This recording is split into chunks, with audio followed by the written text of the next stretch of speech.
mbokk yi rafetlu ànd beeg suñuy programme ci ITV dañu jàmm ci jotaayu njolloor si li ci gën a fës ñu fas yéene ko jukki bokk na si nag xeex bi nga xamante ne daan nañ ko sumb ngir xeex lépp lu jëm ci wàllub waame beeg mbënn mi ci jamonoy nawet gi kon liggéey yi nga xamante ne ñu ngi ko ci amal ñu daal di koy sumb léegi tey ñu daal di koy ndar képp bu ñu doyloo kàddu jëwriñ bi nga xamante ne moom moo yore lépp lu jëm ci wàllub collectivité territoriale Omar Gueye mi ngi woon ca Kër Massar dem nag nemmeeku ji tolluwaayu liggéey bi dañu teewlu ay kàddoom ci biir xibaar yi daañu àddu itam ci fanweer ak juróom-ñetteelu promotion bu école nationale des sous-officiers actifs ñu gën koo xam ci ENSOA kon daal ñoo ndar képp tàggatu bi nga xamante ne moom la ñu doon amal ci nag juróom-ñeent fukk ak juróom-ñetti stagiaires yi nga xamante ne moom lañ ci nemmeeku fukk ak ñaar yi ay jigéen lañu ñu mën a nemmeeku itam réew yi nga xamante ne bokk nañu ci bile promotion réew yu mel ni nag réew ka Cameroun Mali Guinée Conakry Guinée Bissau ak réew ka Côte d'Ivoire daañu ci del itam ak Adama Sarr ma ñu teewal ca Kaolack Ndangaan ci jotaay gi tey di gaaw dañu koy amalee rubrique article de la semaine ayu bés gu jot tey nag ñu del siwaat ci article L31 ak L32 ci coppite bi nga xamante ne ñu bëri nag amal nañ ko ci càkkutéef ngir rek mën a may Karim Meïssa Wade ak kii di Khalifa Babacar Sall ñu jotaat seen ay sañ-sañ rawatina ci wàllub politique loolee nag la ñuy waxtaanee ak El Hadj Malick Cissé ci biir xibaar yi lay doon ponk gu mujj gi ci jotaay gi li yéene kay xëy fasal tey ak Assane Top yemook nag gaawoo fukki fan ci weeru juillet atum 2021 bokki bisimila ci jotaay Njolloor si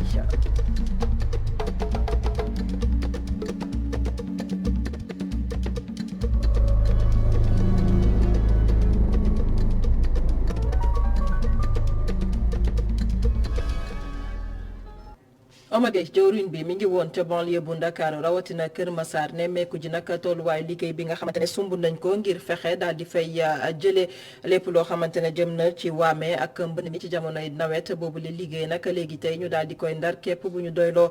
ci kàddu ko jëwriñ bi nga xamante ne moom la ñu dénk wàllub collectivité territoriale Omar Gueye ak ay kàddoom dañu koy teewlu ci micro Mamadou Lamine Fatija. saytu liggéey bi nga xam ni président Macky Sall moo ñu ko sant ko gouvernement am ñu teg ko ci loxo agence de développement municipal ñuy fàttali rek parce que date boobu yaakaar naa ñun ñëpp retenir nañ ko fukki fan ak juróom-ñaar ci weeru sattumbar président Macky Sall dafa ñëwoon Kër Massar inondation yu metti yi mu jël fa ñaari dogal yu am solo dogal bi njëkk mooy dafa wax ni Kër Massar dinaa leen defal département loolu am na ñaareelu dogal bi mu ni yéen waa Kër Massar dinaa jox ndigal sama gouvernement pour que li nga dund ci inondation daaw yi du ngeen ko dund ren ci inondation yi nar a ñëw ci 2021 loolu nag mu jël liggéey bi teg ko ci loxo agence de développement municipal mais c'est occasion bi pour gërëm leen bu baax a baax ci taxawaayu bi ñu def tey wër nañu fu ñu war a dem yëpp amul benn coin bu ñu bàyyi liggéey bi ñaari pàcc la benn pàcc bi mooy fi nga xam ni mooy travaux canalisation yu mag yi fi mu nekk beneen pàcc bi mooy fi nga xam ni dañ fa war a def système de pompage foofu nag maa ngi gërëm bu baax brigade nationale des sapeurs pompiers général bi ko jiite mi ngi ñi taxaw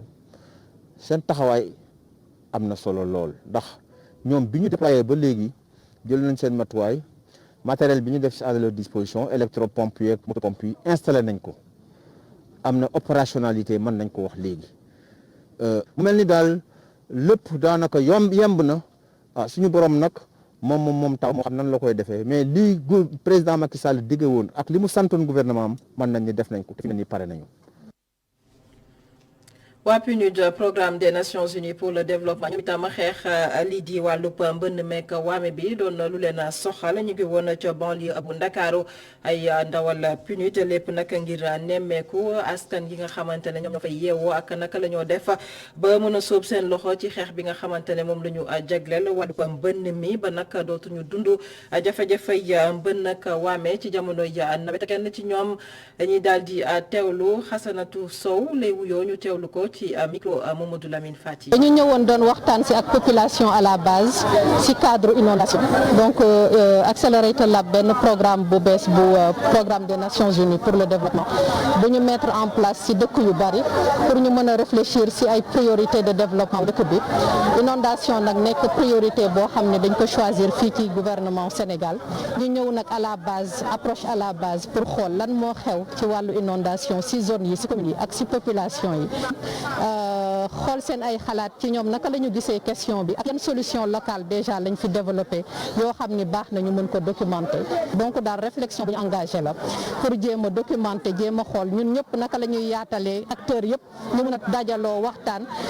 taataan li nga xam ni moo fi baax ñu def ko ci portefeuille pour jéem a trouver des solutions rapides jafe-jafe yi moom mooy que ni inondation yi ba léegi moom mi ngi fi am nañu ay problème zone yoo xamante ni ndox bi dafay jóge ci beneen zone ñëw ci seen zone mais problème bu complexe la boo xam ni benn solution rek mënu ko régler parce que gestion des déchets dugg na ci gestion comportement des populations dugg na ci infrastructure dugg na ci donc lu yaatu la ubbi waxtaan bi taataan xalaatu ñëpp jéem a xool lépp jéem ko documenter xool naka lañ ko mën a seggee. gannaaw waa mbënn meek waame bi naka la ñoo mën a def ba indi ci saafara leneen lu ñuy waxtaanee ngir daal di cee indi saafara bokk na si nag coronavirus mbas mi ak tolluwaay bi ci réew ka Sénégal ak xaatim bi nga xamante ne am na ci diggante réew ka Sénégal ak lii di équipe bu Europe ngir rek ñu mën a may Sénégal mu daal di amal li nga xamante ne moo di ay vaccin xeex doomu jàngoro bi di coronavirus ñàkk yooyee kon nag fii le atum 2022 weeru juillet kon la ñu jàpp àpp gi kon nag xaatim bi ñoo ko nag démb ci ngoon ca palais présidentiel mu di nag loo xamante ne dina mën a may réew yi nga xamante ne ñoo faree ci dendo Afrique ngir ñu mën a moom seen bopp ci defaru vaccin rawatina mbas mi nga xamante ne moo di mbasum coronavirus Ami Diouf. kuréel gi ñu duppee équipe Europe daal dina nangoo investir ci projet bi Institut Pasteur de Mel muy defarum vaccin. bu ñu sukkandikoo ci administrateur général bu Institut Pasteur Sénégal dina bokk ci dëkk yi produire ñekk yi aar ci mbasum Covid-19 fii ak 2022. dès 2022 à produire du vaccin Covid au Sénégal. yaakaar nañu ne bu ñu yeggee ci weeru sulet atum 2022 Sénégal dina mën a jekk nag mën a liggéeyal li nga xam ni moo di boppam ay wàllum ñàkk di vaccin yi te lépp yomb na jamono ji ci noonee nag ñu ngi gërëm mboolem ñi nga xamante ni bii dugal nañ seen loxo ngir jàppandal gi mën a am nu mu gën a mucc ayib. remercier toute la mobilisation qui a été faite. ci ndimbalu partenaires yi jógee bitim réew gouvernement gu Sénégal mujj na matal lu ëpp lu mu waroon def ci koppar ngir matal pàcc bu njëkk ci projet bi. deuxième phase bi tam comme ni ko amoon engagé woowe 20 millions d'euros Union européenne tam dina dolli 15 millions d'euros mais l'AFD bu France ak ñoom États-Unis d'Amérique la SFI également bu Banque mondiale Banque africaine de développement BEI mooy Banque européenne d'investissement bi nga xam ne mooy banque d'investissement de développement bu Union européenne ak yeneen partenaires yëpp ñu engagé wu ndax ñu mën a def projet bi li président wax nag mooy année prochaine au milieu de l'année au plus tard avant mois de juin. koppar bi war a dugg ci projet bi toll ci ñaari téeméeri millions ci euro te suñu sukkandikoo ci commissaire bu Union européenne le projet war na jur ñetti téeméeri junniy liggéeykat. Le montant total de l'enveloppe du projet c'est en gros 200 millions d'euros donc c'est un énorme... investissement bi dina am solo koppar yi dina yegg ci ñetti téeméeri millions xaalis euro dina mën a joxum xëyit lu toll ci ñetti téeméeri doomi aadama te yaakaar naa lépp yemb na ngir ñu mën koo daloo di bërëb boo xamante ne bi dina am solo lool ñu koy samp ci diwaanu Diamniadio mën a joxum xëy ndaw ñi waaye tamit ñu mën a gis seen bopp bu baax ci wàllum ko. C'est le site qui a été retenu, une superficie très importante. France ak États-Unis may nañu ay ñekk waa Sénégal ñetti téeméeri junni ci ñekk yooyee dinañ ko jot fii ak lu néew ci weeru août gi ñu war see jot ñaari téeméeri junniy dose. Ami Diouf jàpp leen ne ba su nag li mu doomi aadama yi nga xamante ne ñoom ñoo génn amee doomu jàngoro bi di coronavirus mi ngi toll ci ñetti téeméer ak juróom-ñetti fukki doomi aadama ci test bi nga xamante ne amal nañ ko ci ñaari junni ak juróom-ñaar téeméer ak juróom-benn fukk ak ñaari doomi aadama ñaar téeméer ak ñeent fukk ak ñeent ci ñoom nag ñoo ci ay cas communautaire téeméer ak fukk ak ñaari doomi aadama wér nañu ci bile mbas jamono ji fukk ak juróom-benn ñoom ñoo ne ci sauvetage ñetti doomi aadama ñoo faatu démb aljuma yemook juróom-ñeenti fan ci weeru juillet atum 2021 ba tey ci xibaar yi ñu waxtaane nag lu soxal ndaw ñi ak conseil de la jeunesse fële ca diwaanu Pikine léegi tey ñu daal di amub daluwaay loole nag doon na càkkuteef bu yàgg ba woo nag ca kiy jiite bokk moomeel gafa ci jamono ji nga xamante nag ñu koy xamle jawriñ bi nga xamante ne moom la ñu dénk wàllub ndaw ñi sàkku na nag ci ndaw ñi rek ñu gën a sóob seen loxo ci nag sàmm lu jëm ci boobule jumtukaay di nag seenub daluwaay nee ne Fatoumata Tall mooy jawriñ bi ñu dénk wàllub ndaw ñi ñu teewlu ko ci micro Mamadou Lamine Fatidia. di remercier bu baax monsieur le maire ci li nga xamante ni defal na ko ndaw département Pikine te mu defal ñu ko ñun ministère de la jeunesse ndax jàpp nañu fépp fu ndaw war a yëngatoo wala mu am fa njotaay wala mu am fa fu muy épanouiroo ñun ñoo ko war a def waaye ndokk ba mu comprendre ni mairie compétence transféré wu état donc mu taxaw fi taxawaayu état ñu koy féliciter te ñaax mairie ville yëpp ak commune yëpp ñu def ni jàppale ndaw ñi ndax monsieur le maire conseil départemental de la jeunesse boole nañu ak yow booba ubbee boo siège booba te projet boo première pierre nee nañ ma seen subvention du daal nee nañu ma égal yi wax ci ñoom ñëpp jox nga leen. njiital mouvement Kër Massar sama yitte moom nag xamle na ne dina bokk ci jongante politique ñeel élection gox yeeg gox-goxaan yi ñu namm ko amal ci weeru janvier atuma 2022 moom nag la mu xamle moo di jamono ji ak jiite bokk moomeel bu Kër Massar nag amul lenn loo xamante ne def na ko wala bokk indil na ko boobule gox saafara si nag moom jàpp ne mu ngi ci ay loxam moom nag di wuyoo ci turu Mamadou Ba dañu koy teewlu ba tey ci micro Mamadou Lamine Fatidia. mais Kër Massar nu mu mel xam nañu ñu fi nekk mënuluñ ko dara Kër Massar dafa bëri inondation mbënn bi fii la bëree foo munti dem inondation bi moo gën a sonal yi insécurité bi daf fi bëri nit yi assassinat yi vol yi désensablement yëpp fii la cadre vie bi kenn waxu foo munti dem mairie bi dafa am ay agent ñuy bale ay tali yi mais fii gisuñu dara ñun ki fi nekk moom bilan mooy lan la mooy foire bu muy installé si tali bi donc loolu moom ñun dañu pare pour dindi ñun bañu ñu jaxase Kër Massar la bokk lu fi war rek war nañ ko def mais dañ ko war a def population yëpp parcelles yi bu ñuy wax inondation defe naa unité 14 unité 11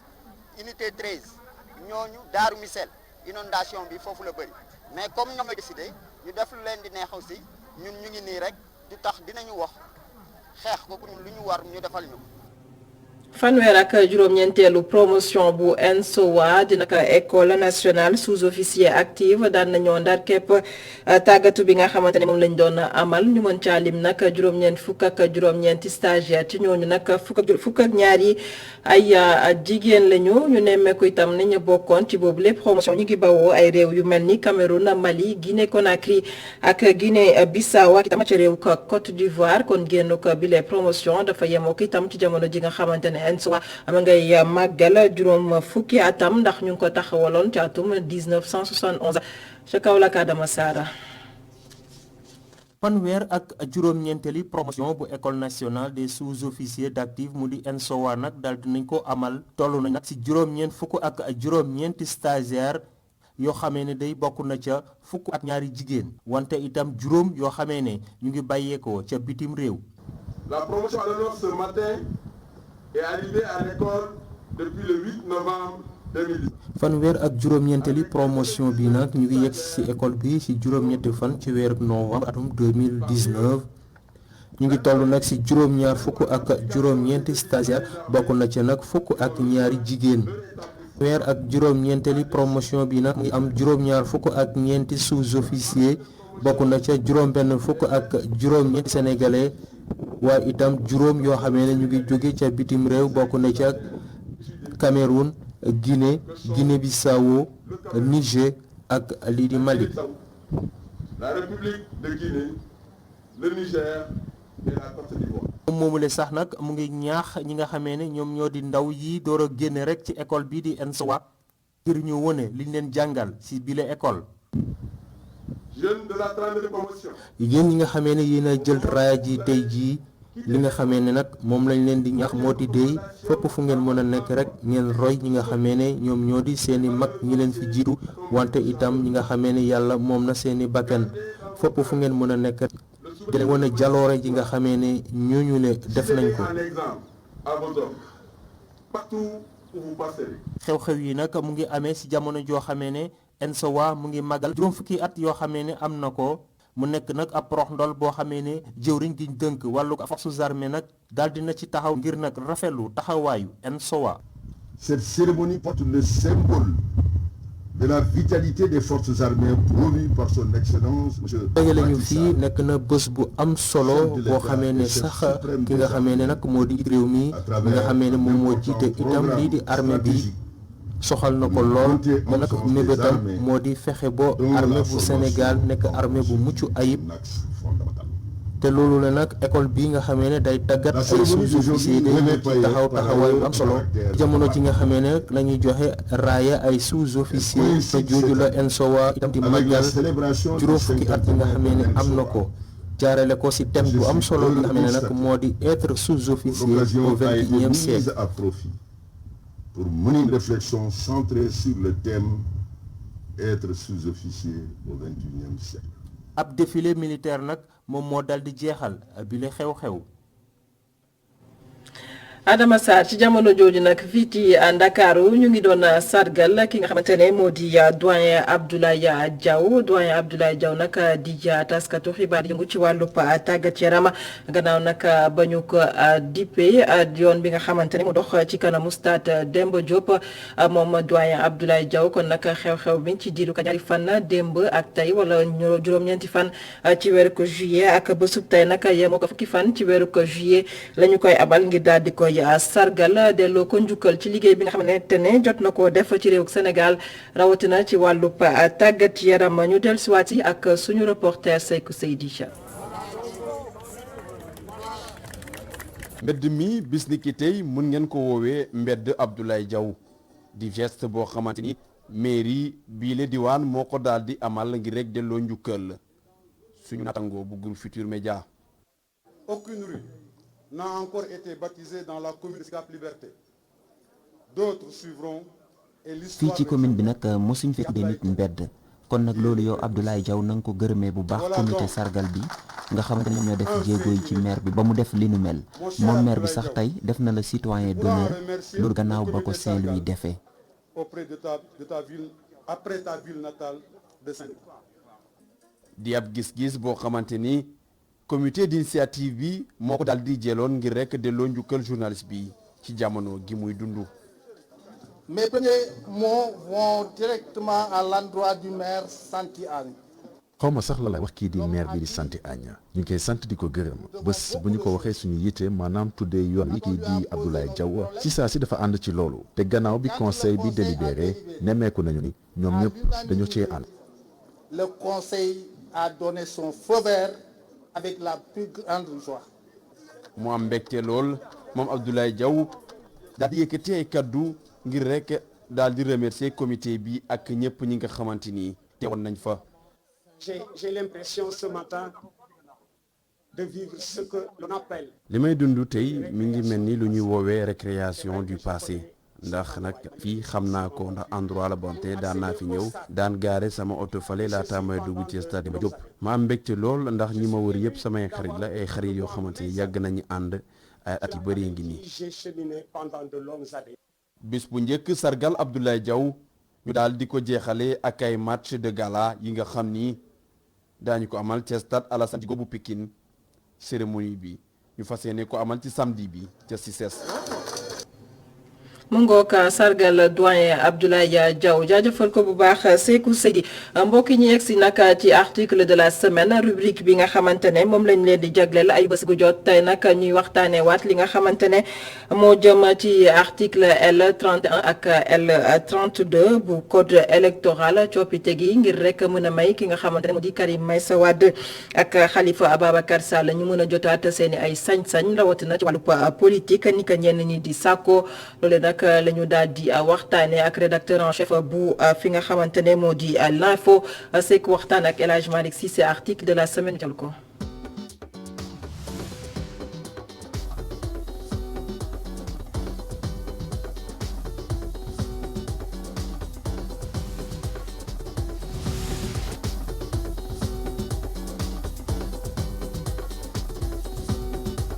fexe ba Karim Wade ak Khalifa Sall ñu delloo leen seen droit civilisé politique loolu ñu bëri ñu ngi koy sàkku waaye njiitu réew mi Macky Sall dafa mel ni mbir mi narul yomb ci moom benn yoon yéen kaay bii di l'info mu ni Macky entre deux feux. Macky ak lu mu mënti xew tamit jàpp naa ni boobu léegi mu ngi ci ay xalaat di tëgg ay pexe yoo nga xamante ni dina mën tax yenn ñi nga xamante ne ay adversaire am mu pousse leen ba nga xam ne mën a bokk ci compétition électorale moom mooy li daal d'abord Karim Wade parce que pënd ba wuree coow li bëri au lendemain de son élection en 2012 lu mu njëkk a def mooy jàpp Karim Wade ne da koy saytu na mu yore woon alal réew mi jàpp ko ci tëj ko peut-être sénégalais yu bëri xamuñu woon fi mu jëm mais moo xamoon na fi mu jëm parce que je pense que l'objectif de départ c'était d'abord pas la réduction des comptes mais neutraliser un adversaire politique je pense qu'il a réussi parce que Karim après jugé nañ ko condamné ko daan boo nga xamante ni donc day tax ba mënati bokk ci benn élection ci Sénégal donc Karim féete benn côté après Khalifa moom it ñëw parce que boobu gis nañu Khalifa tamit commencé tamit jël di galon commencé am doole boo nga xamante ni doon commencé sax di wër Sénégal di installer les bastions de son parti de sa coalition donc moom it commencé woon na am doole te doole bi wane na ko ci élection yi nga xamante ni moo jàlloon en 2014 bi mu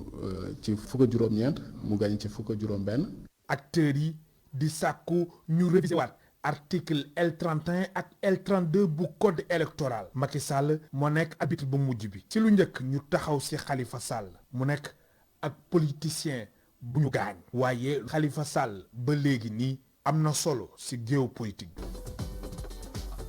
ki nga xamante ni Dakar ci fukk ak ñeent communes yi nga xamante ni Dakar am na ko fukk ak juróom-ñeent 19 communes mu gagné ci fukk ak juróom-benn 16 jàpp naa ni kooku nekkul ku nga xamante ni ku ndaw la fii biir Dakar ak lu jiw ba jeexul jógu fa c'est-à-dire que ak même fekkee dañ ko néewal doole tëj ko prison ba nga xamante ni kenn mënu ko fal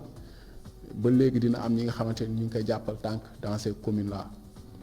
bu dee fu mel ni Grand Dakar par exemple ba léegi même fekkee maire bi nga xamante ni moom moo fa nekk ba léegi àndutul ak moom am na ci ay adjoint yoo xam ne ba léegi Khalifa la ñuy teel tànk nga dem Biscuiterie la même chose nga fay fekk nga dem Bel Air Hann Bel-Air la même chose nga fay fekk donc jëppal derte donc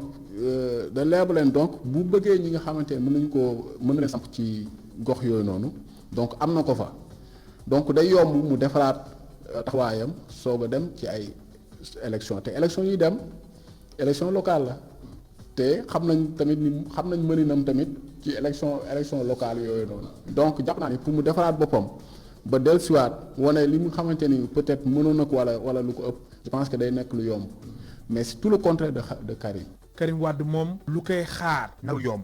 ci gis-gisu rédacteur en chef bu quotidien l'info muy doomu Abdoulaye Wade bi fa mu defaraat parti démocratique sénégalais ñaar mu mobiliser waat parti bi nga xamante ni atum 2012 la ñàkk nguur gi. Karim quand même booy xool bi nga xamante ni parti démocratique sénégalais nërmeelu na en 2012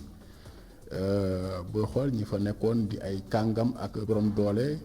ak i daraja yi nekkoon ci biir parti bi daanaka tey ñu bëri tey ji ñu ngi ci Macky Sall donc ñu bëri daw nañ génn parce que dès le départ amoon na benn stratégie d'infiltration bi nga xamante ni peut-être le pouvoir defoon na ko fexe ba nga xamante am ay ñoñam yu nekk ci biir parti démocratique sénégalais bu teyee ñu waxtaanandoo ak Wade añandoo ak moom bu subaa ñu ne reer pare donc c'est des gens yi nga xamante ni insoupçonnés yu nekkoon au niveau du parti démocratique sénégalais donc loolu taxoon na Macky Sall amoon loxo mu mel ni ku teg loxo ak tànk ci parti bi donc Karim bu ñëwee lu muy njëkk a def tey jii mooy tëggaat parti bi parce que jàpp naa ni papaam wàllam wéy na donc bu Karim ñëwoon tey jii jàpp naa ni dina jël retraite politique am te Karim tamit day départ sur de nouvelles bases pour jéem a tëggaat beneen parti démocratique sénégalais bi nga xamante ni day nekk ak ay nit yoo xamante ni mën na am seen confiance te peut-être gëm nañ li muy incarné bu defaroo ba jekk soog a dem nag ci gox-goxaan yi taxawalaat parti bi indi coppite yu bees soog a mën a jublu nag lu jëm ci wàllu joŋante électoral yi je pense que lu koy xaar ci ay tâches jàpp naa ni xaw na bëri par rapport ak Khalifa Sall.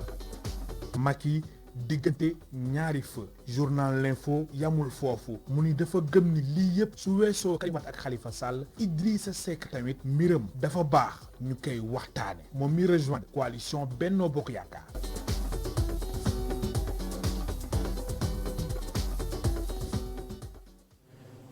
mu ngoog article de la semaine seen rubrique El Hadj Malick Cissé doon dellusiwaat ci article L31 ak L32 bu code électoral jëm rek ci càkkute bi coppite gi ngir rek mën a mayaat Karim Meïssa Wade ak Khalifa Babacar Sall ñu bokk ci jongante politique maanaam nag amaat seen ay sañ-sañ rawatina jëm ci wàllu politique El Hadj Malick Cissé daañu ko amaat ci ayu bés gi ñu dëgmal laata loolu ñu yegsi ci ponk mujj ci jotaay gi li yéen kaay xëy fësal tey ak Assane Top.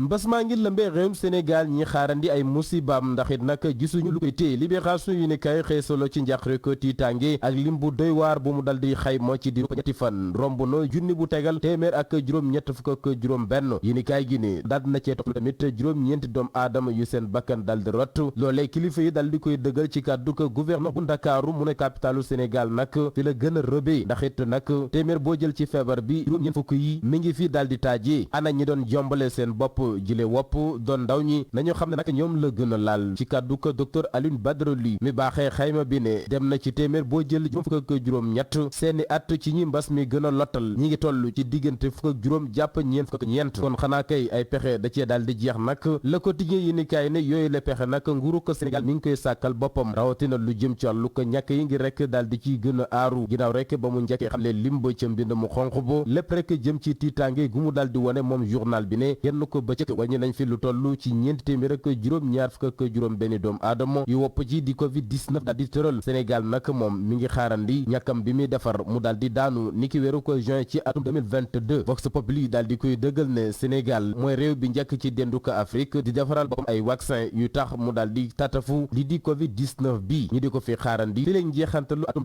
2022 niki weer wu nekk nag mën nañ cee defar lu toll ci ñaar fukki million ak juróom kër ga sàll wàllu ko liggéey boobee daal nañ koy taxawal ca Institut Pasteur liggéey ba nag ci lu yàggatul dara la war a door ab ba toll ci fukki weer ak juróom-ñett ngir mu matal la ñu ko sant lépp lu di wàllu ko ngor ak jom nag dañ ko masal rek du mas a bokk ci seenu ko dundin l'observateur moo fe génnee ma nga jëm ak ñun ca diwaanu ko Tambacounda ak ji ca makkaanab noppalukaay bi la ñuy wax hôtel Relais ak cong gu fa dal di am ay def ci ñaawteef yu kaalawu ba kenn mënu leen a xàmmee yor seeni ngànnaay yu diis gann ñoo fa dal di wàcc def seen ma ne ci li ñu tiitul raful andil jafe-jafe ñi doon wattu wàllu ko kaaranga foofe yi ni kaay gi ne lu mu gàtt-gàtt gaj nañ fa ñeent ci ay doomu aadama caxat-caxatee bureau directeur ba laataa ñi fay roñ alal ju takkoo takku ba noppi ne mes na mentañ ci ndànd foy gi ñi le moom àll bi lañ leen masa askanale ñoom ñooy woy fipp yi ci Casamance las yi ni kaay nam xalimam jéemale ci wàll wi mu nekk naka ak njuba dekk caay-caay gu ñu ne woy fipp yi doon nañ ko def ci ay soxna seen lim dem ci junni ak ñeent téeméer yoo xamante ni li andil na leen ay jafe-jafe ñii dañ leen a sàkku yegg ci seen kaw am ñu ñu salfaañi seen àq ak yelleefu doomu aadama yi ni kaay gi ne loolee nag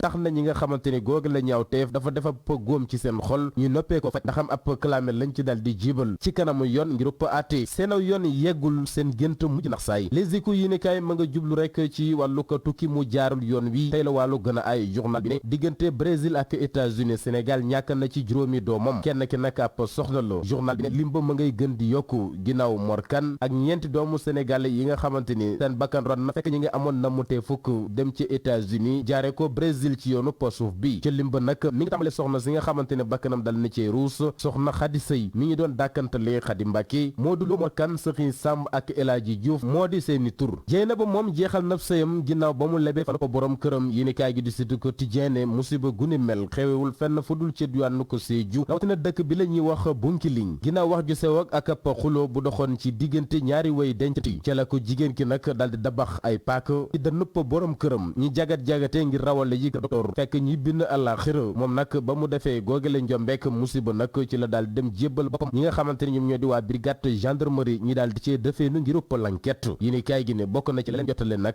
ci xibaar bu wér mooy ne mbirum ordonnance jëm ci seen benn doom bu jigéen ku nekk nag sa dund ngaa def mano rek jaloore ngir bay fi ab wëy Abdoulaye Diaw joxe na ci misaal mboolem yi ni kaay ñu xëy sargal nañu ko l'observateur ne xalawu mag 289 waromb stade Demba Diop ngénti waat nañu ko jox ko turu Abdoulaye Diaw chroniqueur sportif bi li mu def ci wàllu ko tàggat yaram ci Sénégal moo sabab ni ki démb dajale na mboolem kàngami réew mi ñi di kaat ci jaar-jaaram ak dundam ñi di ko ndokkeel tamit di ko ñaanal loolee doon njiglaayam doyen Baye Abdoulaye Diaw arène nationale ubbeeku nag sunu lomb yi ni kay face to face bi ëllëg lay doon ci diggante Balla Gaye numéro 2 ak B52 bu Mbour ci makaanu ko 2STV fàttaleen seeni nopp ci mbind mu xonq noonu la ko journal bi daal di dégtale ak lum ci mën doon dal combat la bopp ab kawo doon rel mu nërmele ci suuf nañu ko xaarandi ci gis-gisu coach bi li di Japon source aané ngir moytandi ko ab pëccxu ci boobule face to face tax na lu toll ci téeméeri policier taxawal nañu leen ngir ñi wattu kaarangi gi. mu ngoo kaasan topp sant ko gërëm ko mbokk yi sant leen gërëm leen ci ànd beeg suñuy programme jotaay njoolo si fi dañu koy yëkkati amoon mbégte dégtal leen xibaar yi di wéyandi ci www.emedia.sn jaa ngeen jëf